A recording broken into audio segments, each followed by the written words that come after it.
नमस्कार। अब तक तो हमने देखा कि हम डेटाबेस कैसे बनाएंगे, जो कि हमने एसक्यूएल सर्वर मैनेजमेंट स्टूडियो में हमने 3 टेबल्स बनाए थे और उनको हमने जोड़ा था फॉरेन की और प्राइमरी की के रिलेशन से।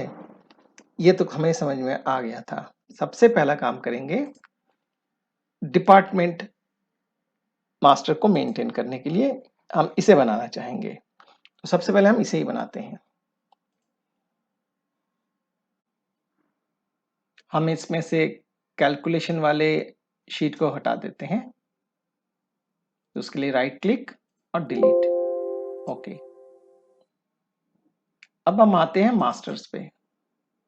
हम इस मास्टर को हम बनाना चाहते हैं। इस पे हमने बाय डिफॉल्ट लिखा था this master is for department.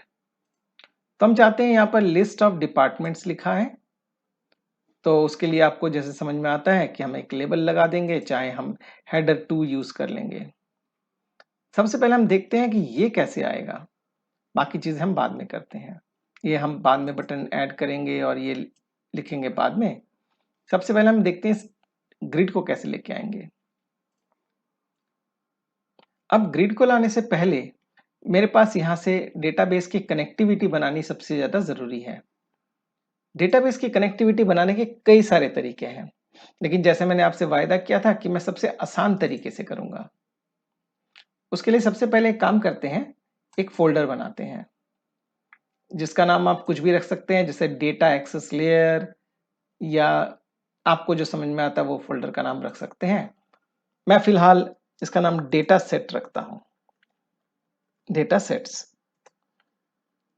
अब हम बात करेंगे डेटा सेट्स क्या चीज है। अगर हम गूगल में सर्च करें डेटा सेट क्या है, तो कुछ ऐसे बताता है, the data set which is an in memory cache of data retrieved from data source. यानी कि हमारे मेमोरी में, यानी कि मेमोरी मतलब हमारे मेमोरी का मतलब हुआ जो क्लाइंट का मेमोरी है। अब क्लाइंट कौन है? जो इस वेब पेज को खोलता है। जैसे मैं इस वक्त इस वेब पेज को अगर खोलता हूं, मेरा सर्वर तो कहीं भी हो सकता है। जैसे ये आप देख सकते हैं, ये एक सर्वर है जो कहीं और है, और मैं अब यहाँ इसको ओपन कर रहा हूं। तो मैं अपने मेमोरी की बात कर रहा हूं, अपने लैपटॉप के या कंप्यूटर के मेमोरी की बात करता हूं। उसके कैशे में उस डाटा को रिट्राइव करता है डेटा सोर्स से। ये डेटा सोर्स मेरा यहाँ पर नहीं है, मेरे कंप्यूटर में नहीं है। ये डेटा सोर्स कहीं वेबसाइट में है। वहां से ये डेटा उठा करके लाता है और मेरे कंप्यूटर के कैशे में रखता है, मेमोरी में रखता है। सो it is a in-memory cache of data retrieved from data source is a major component of the area.net architecture। ये एक बहुत बड़ा हिस्सा है अगर हम area.net की बात करते हैं, जो कि दरअसल में डेटा को कनेक्ट करने के लिए इस्तेमाल होता है। डेटा ऑब्जेक्ट्स को बनाता है, इसे हम बोलते हैं एक्टिवेक्स डेटा ऑब्जेक्ट्स। तो ये जो डेटा ऑब्जेक्ट्स हैं, इसके आर्किटेक्चर का बहुत बड़ा एक हिस्सा है। डेटा सेट के बगैर हम कोई भी डॉट नेट के ऊपर, यानी एएसपी डॉट नेट के वेब पेज की बात सोच ही नहीं सकते हैं। So the data set consist of collection of data tables. अब डेटा सेट के अंदर मल्टीपल डेटा टेबल हो सकते हैं, और इसका क्या मतलब है थोड़ी देर में समझ में आएगा। Also that they you can relate each other. अगर आपने मान लीजिए एक साथ 3 टेबल्स को एक साथ डेटा सेट में रखा है, जैसे कि आइटम मास्टर, डिपार्टमेंट मास्टर और ट्रांजैक्शन, इनको तीनों को इकट्ठा एक जगह रख लिया, तो उनके रिलेशन को भी आप बना सकते हैं। जैसे कि अभी हमने बनाया था फॉरेन की रिलेशंस, उसको भी आप डिफाइन कर सकते हैं। अब इसको हम देखते हैं, तो इस डेफिनेशन को दोबारा समझेंगे। एक बार देखते हैं क्या कहना चाहता है। तो सबसे पहले मुझे एक डेटा सेट बनाना है। तो डेटा सेट को बनाने के लिए मैं इस पर राइट क्लिक करूंगा और ऐड करूंगा, और एक डेटा सेट को देखिए, यहाँ एक ऑप्शन आता है डेटा सेट। मैंने क्लिक किया। इस डेटा सेट का नाम क्या रखना चाहता हूं? से फॉर एग्जाम्पल मैं रखना चाहता हूं डीएस, यानी डेटा सेट। मैं इसे इन्वेंट्री मैनेजमेंट भी सिर्फ लिख सकता हूं, इन्वेंटरी मैनेजमेंट, और इसके आगे कैपिटल में लिख देता हूं डीएस। ऐसे लिख सकता हूँ। आप कैसे भी लिखें, मैं ds छोटा भी लिख सकता हूँ। मैंने इसे क्लिक किया। अब आपके सामने एक डिजाइनर आएगा। मैंने आपसे वायदा किया था मैं हर चीज जो है आसान तरीके से डिजाइनिंग में ड्रैग एंड ड्रॉप करके बताऊंगा, तो मैं वही बताने की कोशिश कर रहा हूं। अब ये एक डेटा सेट आपके लिए डिजाइन करने की तैयारी पे है। एक काम करते हैं, इस पर राइट क्लिक करते हैं और अब डेटा सेट में आपको बताया था जैसे कि मल्टीपल टेबल्स आ सकते हैं, तो इसमें हम एक टेबल ऐड करेंगे। अब ये कहेंगे ये टेबल कहाँ से ऐड होगा, अभी देखते हैं समझ में आएगा टेबल कहाँ से ऐड होगा। तो टेबल ऐड करने के लिए मुझे टेबल एडेप्टर का इस्तेमाल करना पड़ता है। टेबल एडेप्टर को क्लिक करने के बाद देखिए अपने आप ये पूछ रहा है कि आप कौन से डेटाबेस से उठाना चाहते हैं, उसका कनेक्शन बनाइए। मैं कहूंगा नया कनेक्शन बनाना चाहता हूं। ओके, तो अब आप बताइए कि कहाँ से लेना चाहेंगे। मैं अगर इसे ड्रॉप डाउन करूं तो ये कहता है कि कुछ देर के लिए रुकिए, मैं आपके लिए जितने भी सर्वर अवेलेबल हैं नेटवर्क पे मैं सबको लेके आता हूं। और अगर मैं अपने सर्वर का नाम दूं, डेटाबेस सर्वर का जो मैंने अभी एसएसएमएस में चलाया था, तो भी आ सकता है।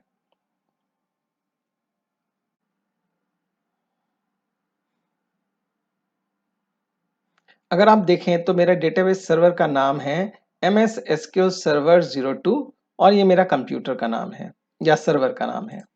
तो मैं यहाँ लिख सकता हूँ डॉट बैकस्लैश। बैकस्लैश का मतलब होता है, डॉट का मतलब होता है कि करंट सर्वर की बात कर रहा हूँ जिसमें मेरा वेब पेज भी है और मेरा जो सर्वर है, दोनों चीजें यहीं पर ही है। और अगर मैं ऐसे लिखता हूँ तो इसका मतलब मैंने कहा है कि जिस कंप्यूटर पे मैं हूँ इस वक्त, और हो सकता है कि कभी आपका डेटाबेस सर्वर अलग जगह पे हो और आपका वेबसाइट किसी अलग जगह पे चल रहा हो, तब तो आपको नाम देना पड़ेगा या उसका आईपी एड्रेस देना पड़ेगा। फिलहाल मेरे पास उसी कंप्यूटर पे है, तो मैंने इसलिए इस तरह से लिखा है, मैंने इसका कंप्यूटर का नाम नहीं लिखा। मैं यहाँ नाम भी लिख सकता हूँ। अगर मैं लिखता हूँ उसके बाद मैं कनेक्ट करने की कोशिश करता हूँ कि मेरे डेटाबेस को कनेक्ट करो। देखिए इसने सारे डेटाबेस के नाम दे दिए, जिसमें मेरा डेटाबेस का नाम ये है। इसका टेस्ट करते हैं कनेक्शन, ये ठीक बता रहा है। अगर इतना हो जाता है तो नॉर्मली ये ठीक ही बताता है। ओके, हम आगे चलते हैं और इसका ऑथेंटिकेशन विंडोज रखा था। आपने जब इंस्टॉल किया था अपने एसक्यूएल सर्वर को, आपको याद होगा मैंने आपसे एक बोला था कि हम इसका विंडोज ऑथेंटिकेशन ही रखेंगे ऑप्शन, मिक्स्ड अप्रोच नहीं रखेंगे। तो इसका बेनिफिट ये होता है। हमने ओके कहा। अब इसने एक कनेक्शन बनाया है, देखिए। अब कनेक्शन में अगर देखना चाहें क्या कनेक्शन बनाया तो उसने ये कुछ लिखा है। ये दरअसल में कनेक्शन है।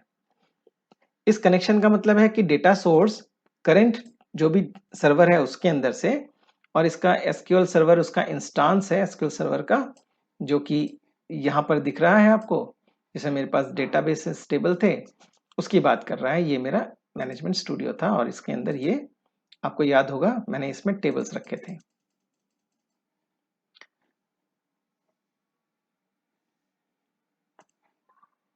और इसके अलावा कैटलॉग का नाम यानी कि उस डेटाबेस का नाम, और सिक्योरिटी इज इंटीग्रेटेड, जो मैंने बोला था कि विंडोज इंटीग्रेटेड सिक्योरिटी होगी। नेक्स्ट किया। कनेक्शन का नाम इस नाम से रखेगा, इन्वेंट्री मैनेजमेंट कनेक्शन स्ट्रिंग रखने देते हैं। नेक्स्ट करते हैं। अब कह रहा है कि इस टेबल के लिए जो आप डेटा टेबल बनाना चाहते हैं उसके लिए कुछ एसक्यूएल कमांड दोगे। अब आप कहेंगे मुझे तो एसक्यूएल कमांड सिखाया नहीं, कोई बात नहीं, नेक्स्ट करते हैं। अब यहां पर क्या लिखें, now enter a SQL statement. The table adapter uses data to return by this statement to fill its table। अब डेटा टेबल को फिल करने के लिए कहता है कि आप इस एक एसक्यूएल स्टेटमेंट लिखेंगे। ये टेबल एडेप्टर है जो कि उस एसक्यूएल स्टेटमेंट को से डेटा को आपके डेटाबेस से उठा के लेके आएगा। अब आप कहेंगे कि हमें तो कुछ भी नहीं सिखाया एसक्यूएल स्टेटमेंट क्या होती है। जैसे कि कहता है कि टाइप योर एसक्यूएल स्टेटमेंट और यूज क्वेरी बिल्डर। अब उसने कहा कि अगर आपको एसक्यूएल स्टेटमेंट लिखना नहीं आता तो क्वेरी बिल्डर यूज कीजिए। ये बड़ा इंपॉर्टेंट है और इसको अगर आप सीख लेंगे तो आपको एसक्यूएल स्टेटमेंट के लिखने की फिलहाल जरूरत नहीं पड़ेगी, लेकिन जब हायर लेवल पे जाएंगे तो आपको हो सकता है लिखने की जरूरत पड़े। पर इस प्रोग्राम को बनाने के लिए हम नहीं लिखेंगे। what data should be loaded into table?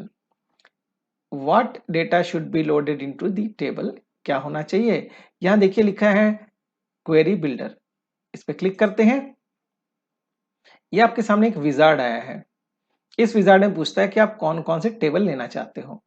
फिलहाल तो मुझे चाहिए था डिपार्टमेंट, क्योंकि मैं इस वक्त डिपार्टमेंट वाला पेज बनाना चाहता था। तो मैं इसे ऐड करता हूं, इसे क्लोज कर देता हूं और कहता है कि कौन कौन से कॉलम्स आपको चाहिए सिलेक्ट कर लो। मुझे तो सारे कॉलम्स चाहिए और मैंने इस पे क्लिक किया ऑल कॉलम्स और मैंने कहा ओके।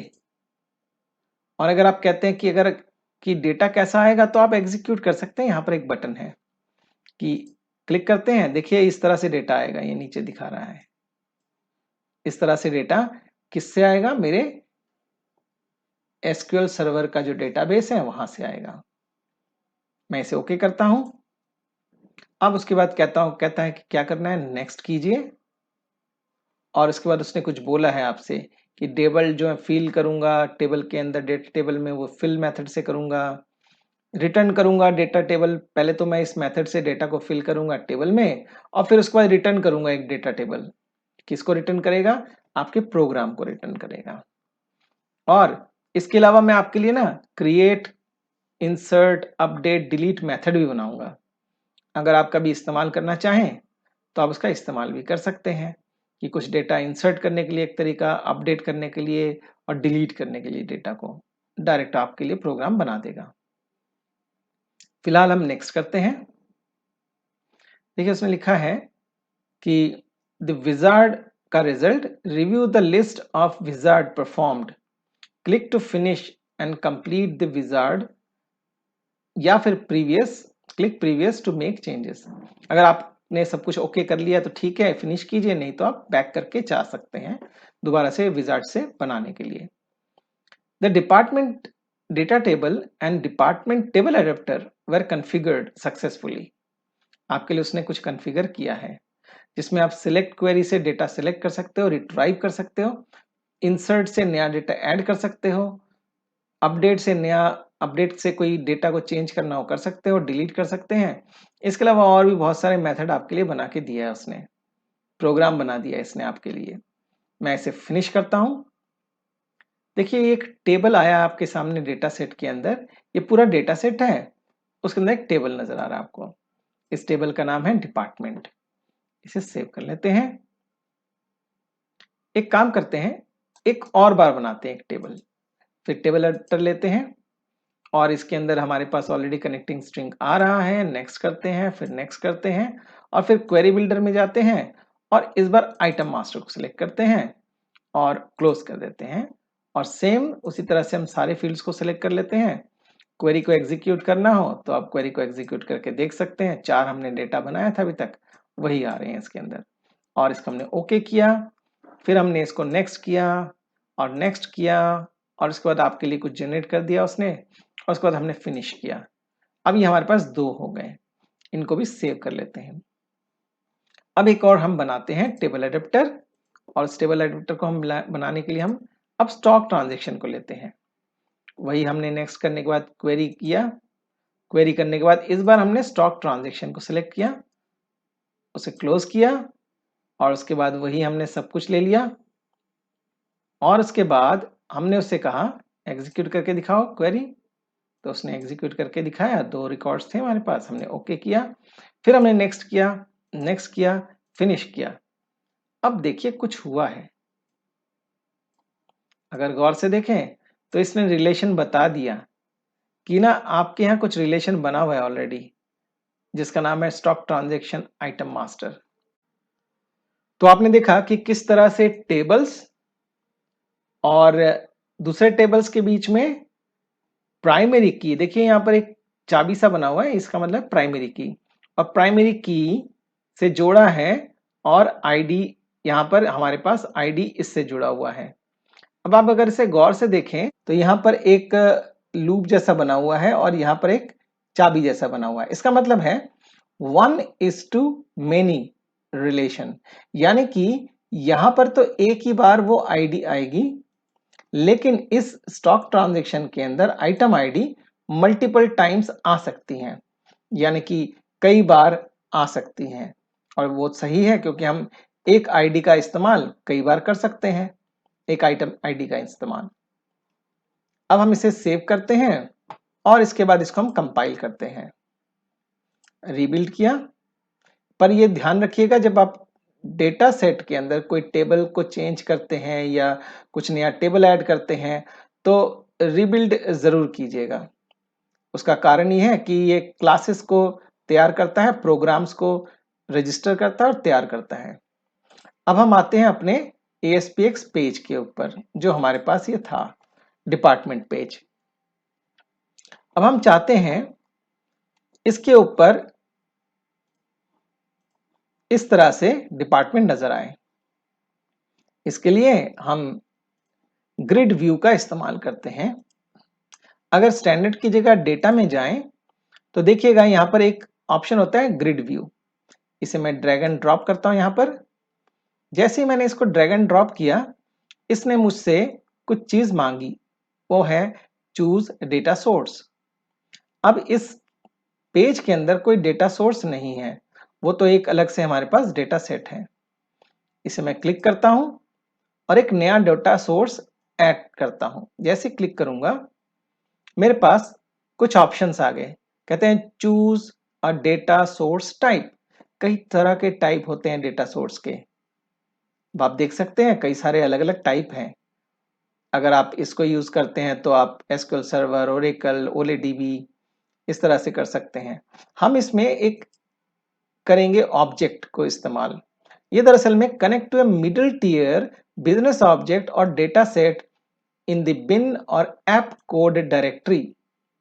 ये by default app code directory में या बाइनरी फोल्डर के अंदर कुछ बनाता है। तो यानी कि हम डेटा सेट को ऐप कोड में भी डाल सकते हैं और ऑब्जेक्ट्स को भी ऐप कोड में रख सकते हैं। इसका बेनिफिट क्या होता है, ये मिडिल टियर है। हम इसके आ, हम इसके सब्जेक्टिव डिटेल पे बाद में जाएंगे, पहले इसका इस्तेमाल सीखते हैं। मैं इसे कहता हूं ODS, that is object data source.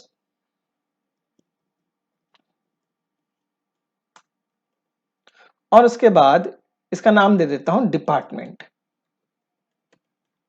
ये नाम आप कैसे भी लिख सकते हैं, बट अच्छा रहता है कि हम अगर इसके शुरुआत में इसके टाइप को लिखें ओ कैपिटल में, जैसा मैंने बताया था कि पास्कल केसिंग में हम ऐसे ही लिखते हैं। और डिपार्टमेंट उस टेबल का नाम है जिस टेबल से हम डेटा फेच करने की बात कर रहे हैं, लेने की बात कर रहे हैं। ओके करते हैं। अब ये पूछता है चूज योर बिजनेस ऑब्जेक्ट्स। अब ये बिजनेस ऑब्जेक्ट्स क्या है, यहाँ पे लिखा है business objects such and such है। अब सबसे पहले समझते हैं बिजनेस ऑब्जेक्ट्स होते क्या हैं। बिजनेस ऑब्जेक्ट्स हम उनको बोलते हैं जब हम कभी कोई टेबल को या कहीं से डेटा को जोड़ते हैं किसी प्रेजेंटेशन लेयर पे, यानी कि जो यूजर के सामने आता है, उसके बीच में हम कई बार कई सारे डेटा एंट्री को या डेटा को चेंज करने के लिए, मॉडिफाई करने के लिए कुछ प्रोग्राम्स बनाते हैं। उनको दरअसल में बोला जाता है बिजनेस ऑब्जेक्ट्स। अब यहाँ तो हमने कोई प्रोग्राम या कुछ चेंज नहीं किया है, लेकिन बाद में जैसे जैसे करते जाएंगे वैसे आपको समझ में आएगा कि ये बिजनेस ऑब्जेक्ट क्या होता है। पर अपने दिमाग में ध्यान रखिएगा, बिजनेस ऑब्जेक्ट का मतलब प्रेजेंटेशन लेयर जो कि यूजर के सामने दिखता है, यानी ये वेब पेज, और डेटाबेस जो मेरे बैकएंड में एसक्यूएल सर्वर में है, उसके बीच में कोई एक लेयर होता है और उन चीजों को हम बोलते हैं बिजनेस ऑब्जेक्ट। इस केस में मेरा बिजनेस ऑब्जेक्ट जो है, जो मैंने अभी थोड़ी देर पहले डेटा सेट बनाया था, वो यहाँ पर बिजनेस ऑब्जेक्ट्स हैं। तो बिजनेस ऑब्जेक्ट्स में जब ड्रॉप डाउन करेंगे तो देखिए inventory management dot data set के अंदर से अलग अलग चीजें आ रही हैं। इसमें देखिए डिपार्टमेंट टेबल है, इसको क्लिक करते हैं। अब नेक्स्ट करते हैं। अब आप कहेंगे कि ये कहाँ से आया। ये दरअसल में जब आपने डेटा सेट डिजाइनर में डेसरा सेट बनाया था, उसके बाद आपने जब रीबिल्ड किया तो उसने कुछ क्लासेस हमारे लिए बनाया है। क्लास, क्लास, क्लास और मेथड उसने हमारे लिए बना दिया है। तो अब इसे हम नेक्स्ट करते हैं। अब इसमें बोलता है कि आप डेटा रिटर्न करना चाहते हैं। जी हाँ, हम लोग डेटा सिलेक्ट करना चाहते हैं। कहाँ से? गेट, जो भी हमने नाम रखा था टेबल का, गेट डेटा, इससे हम डिपार्टमेंट टेबल से डेटा उठा के लाना चाहते हैं। फिनिश करते हैं। अब देखिए यहाँ कुछ आ गया है, आप देख रहे होंगे, और हमने कहा कि ये जो टेबल है इसमें डेटा आ रहा होगा। इसे सेव करते हैं, बाकी कुछ नहीं करते हैं, और अब देखते हैं क्या होता है। अब एक काम करते हैं, इसको हम बिल्ड कर चुके हैं और F5 से इसको हम करते हैं रीबिल्ड एंड शो। अब देखते हैं कैसा ये मेरे सामने पेज आता है। अब ये मेरे लिए डिपार्टमेंट मास्टर्स को ओपन कर रहा है, जिसमें हमने 2 डिपार्टमेंट मास्टर्स बनाए थे।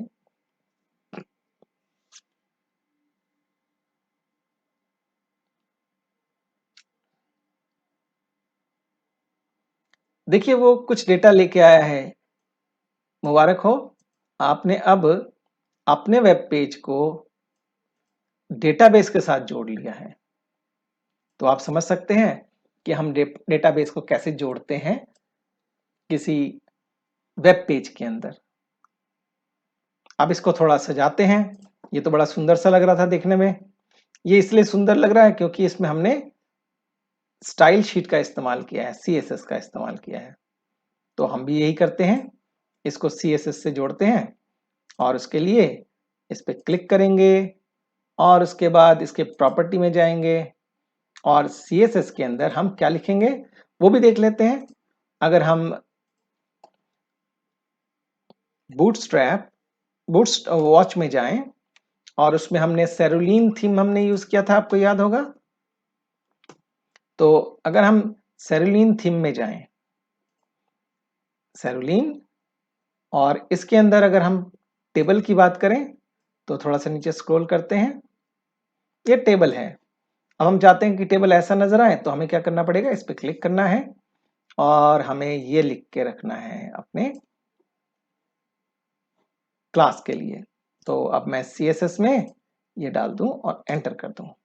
अब देखिए चेंज हो गया देखने में। इसे सेव करते हैं और अब दोबारा से देखते हैं इसको। अब हम इसे बंद कर देते हैं और इसको रिफ्रेश करते हैं, देखते हैं कैसा नजर आता है। देखिए चेंज हो गया।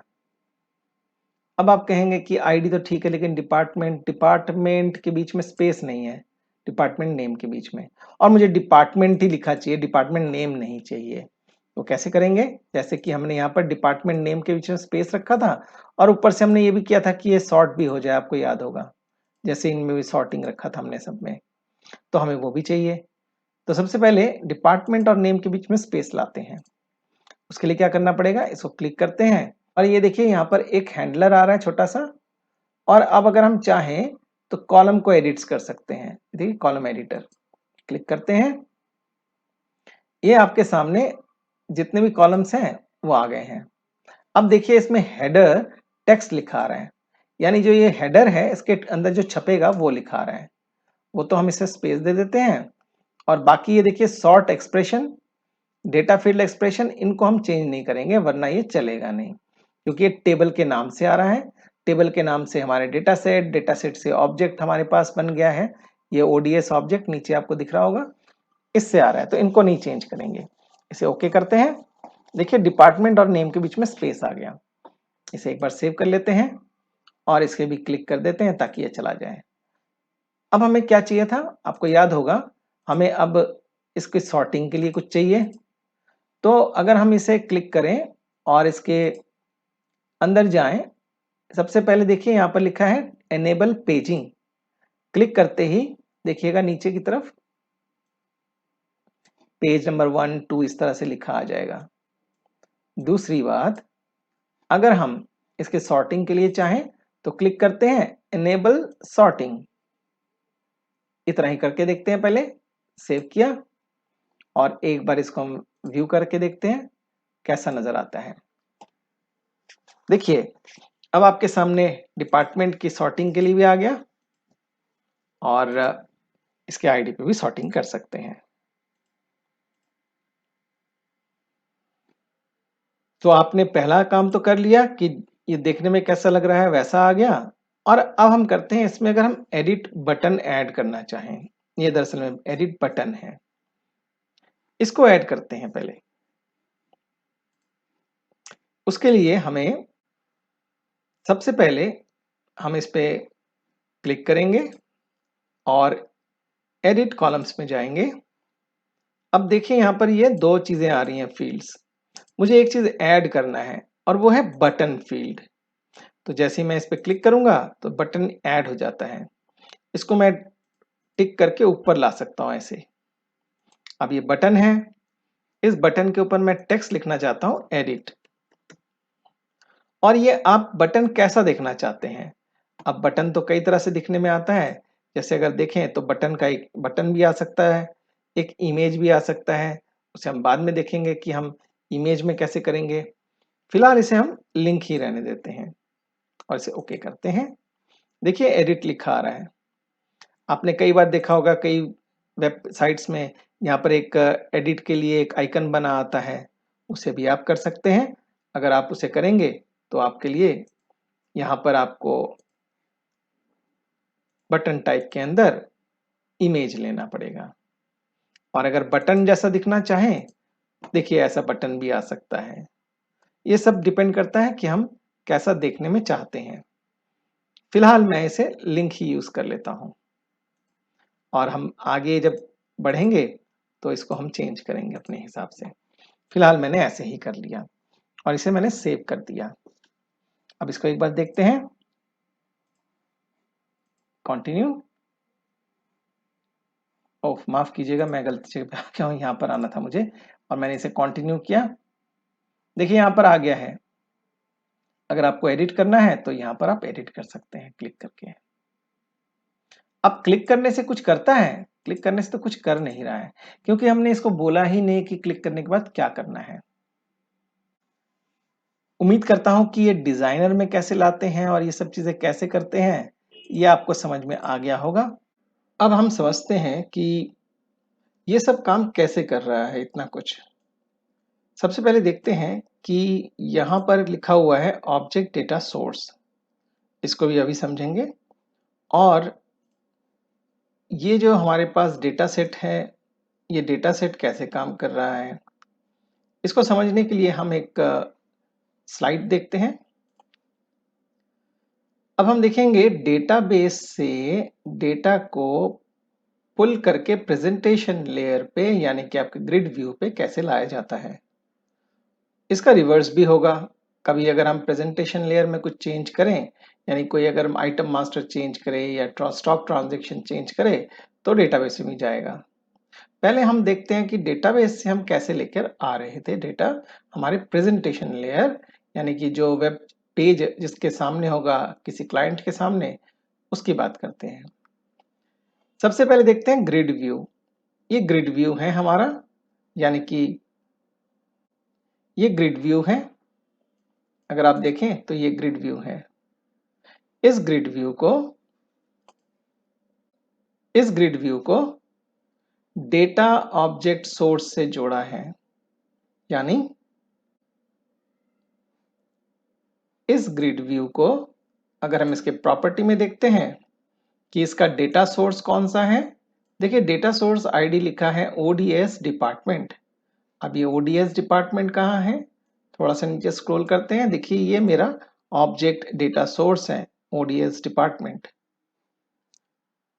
तो हमने ग्रिड व्यू को ओडीएस से जोड़ा। ये ओडीएस मेरे टेबल एडेप्टर से जुड़ा हुआ है। कैसे जुड़ा हुआ है देखते हैं। अगर इस ओडीएस पे सेलेक्ट करें तो हमें इसके डेटा सोर्स को देखते हैं।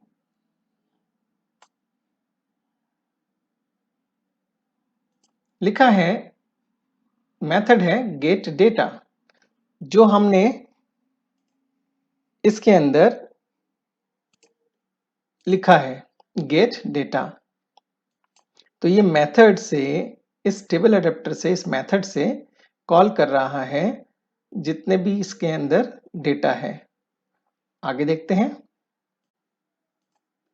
अपने अगर ओडीएस को देखें दोबारा से तो इसमें देखते हैं ये डेटा जो टाइप है ये कहाँ से आ रहा है देखते हैं। ये आ रहा है मेरे पास टेबल अडेप्टर। कौन सा टेबल है? Department table adapter. यानी कि ये डेटा मेरे पास यहाँ से आ रहा है।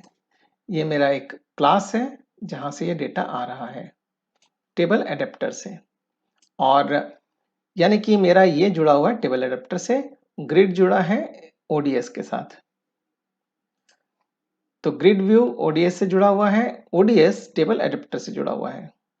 और टेबल अडेप्टर के अंदर डेटा कहाँ से आता है? ये तो अडेप्टर है। जैसे हम एक मोबाइल को चार्ज करने के लिए एक अडेप्टर लगाते हैं प्लग पॉइंट में, और दूसरी तरफ से हम अपने पिन लगाते हैं मोबाइल पे। ऐसे ही चार्जर लगता है, या कोई भी बिजली का अप्लायंस हो, चाहे प्रेस हो, उसको भी लगाने के लिए एक हम एडेप्टर के अंदर प्लग को लगाते हैं। तो ये तो वो चीज है जोड़ने के लिए। लेकिन डेटा कहाँ आ रहा है? डेटा आ रहा है मेरे किसी डेटा टेबल के अंदर। वो डेटा टेबल कौन सा है?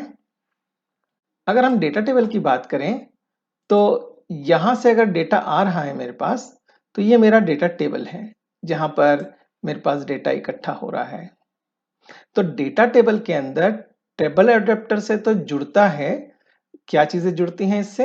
एक तो जुड़ा है मेरा, आपने देखा कि ऑब्जेक्ट डेटा सोर्स, और दूसरा फिर जुड़ता है फिल करने के लिए मेरे कनेक्शन के साथ। उसको देखते हैं।